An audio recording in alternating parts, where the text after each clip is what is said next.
Hey, it is Quinn here, and today I thought I would do a bit of a lesson on some ideas for kind of speeding up your alternate picking. My picking is kind of one of the things I practice the most because it's kind of felt like one of the things I've been the worst at over my my kind of life playing guitar. So I'm always working on it, always trying to get a little bit better at it. So I thought I would share with you kind of an exercise that I'll give some of my students to kind of work on getting their picking up to speed a little bit. So when you're going for those really fast, like Paul Gilbert runs. So the idea is really, we're going to kind of like gradually add a note onto a scale. So, a lot of times we use our scales and like 3 notes per string to kind of work up our picking speed. Today, I think we're going to use like the G major scale. So we're going to use this shape.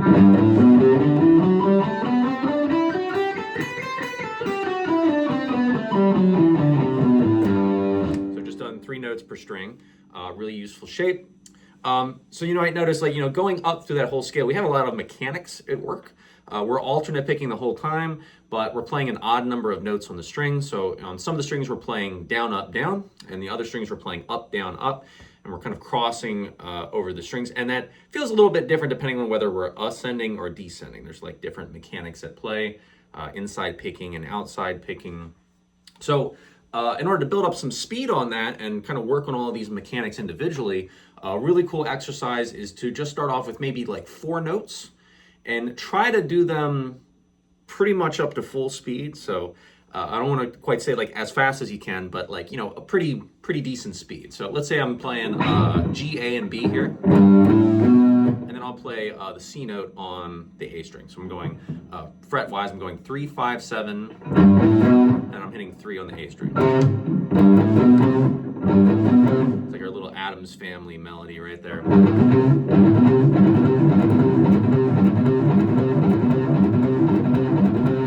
And what I want you to try to do is try to do it like as fast as you can, basically. You're going to play it up to speed.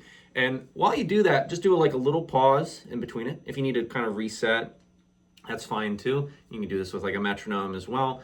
But just try to go for it full speed and see what happens with your hand. While you're doing that, you're just doing it as this like quick burst, just trying to see if you can push yourself to get up to maximum speed and see what it feels like for your hand. If you feel like you're getting tense in either your right or your left hand, that's something you want to try to take notice of and try to fix as you're practicing it and doing this over and over again. So maybe do that for like a minute or so, just those 4 notes. And take note of what pick stroke is hitting which note. So I'm doing down, up, down the whole way through. Down, up, down, up. When I go to that next string, I'm starting that with an upstroke, which might be, a little bit more awkward for you. But it's just worth taking note of what pick stroke you're using on which note to get it really solid. Make sure your fingers and your hands are lining up. So let me show you the rest of the exercise that we're going to do. We're going to kind of gradually add 1 note onto that the whole time. So we're going to start off with 4. I'm going to add another note onto that.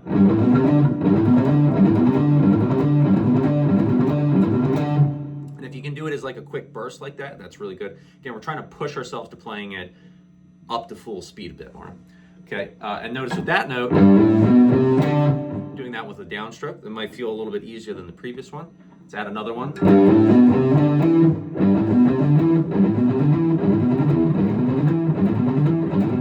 And we're back to using an upstroke on that one. Again, and I might accent it a little bit too to really kind of dig into that last note. Really make sure my picking hand and my left hand are syncing up. And then I'll add another one onto that. And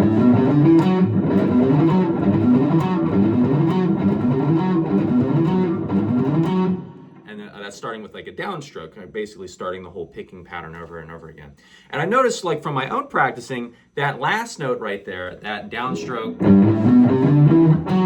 when I reconnect everything back around, that's the part that I would always trip up on myself. So I would try to work on accenting it, really paying like close attention to the fact that I'm doing a downstroke. I'm ending with an upstroke on the previous string. So I'm actually kind of, just because of the mechanics of alternate picking, I'm pulling the pick away this way, but the next note ends up being that. So that ends up being kind of a little bit of like inside picking, if you're familiar with that concept. So it just feels like maybe like 5% more awkward for me. So that's something I had to kind of work through as I start going up the entire scale. So if you gradually add like one note at a time, eventually you can kind of do the whole scale all the way up to speed. You can also try to do bigger chunks of it. Maybe I just try to do this on 4 strings. You work up to doing that.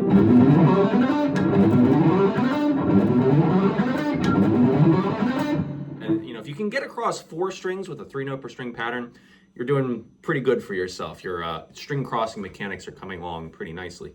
And you can use this concept for other patterns, other sequences. If you're doing something that's a little bit more complicated, a more complicated pattern moving across the strings, do the same thing. Just gradually add 1 note onto the pattern each time. You repeat through it and try to see if you can get it as close to full speed with each of those repetitions as you can, just with a small break in between them. So that's a big thing I use to help speed up my playing if I'm working on a really tricky lick. So hopefully some of that's kind of helpful for you all. Let me know if this video is helpful. Hopefully I can maybe do a few more of these if anybody has any topics they would like for me to cover. So thank you very much. This has been Quinn Parsley.